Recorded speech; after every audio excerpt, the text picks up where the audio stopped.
ICF Bogie consists of two types of suspension systems: primary suspension and secondary suspension.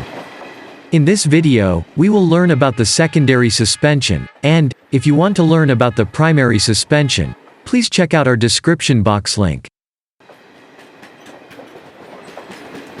The secondary suspension connects the body of the coach with the bogie, and comforts the passengers by isolating the vehicle from the vibrations transmitted from the track.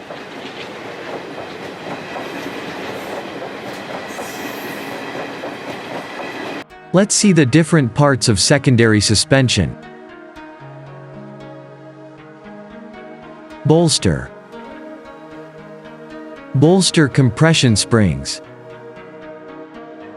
Bolster spring beam. BSS hangers. BSS block. BSS pin. And shock absorber, etc.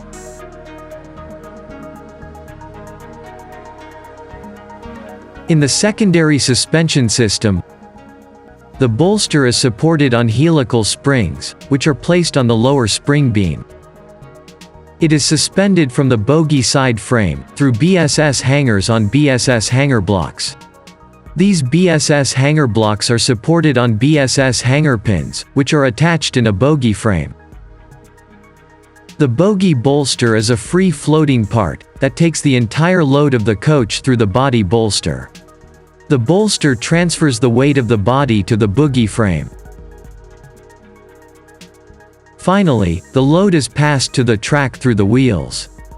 In this way, the primary and secondary suspensions are work.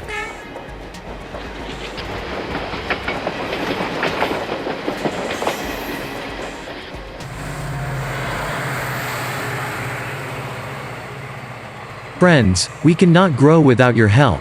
You can help us to share this video and subscribe to Let's Grow Up. Thank you. Let's grow up.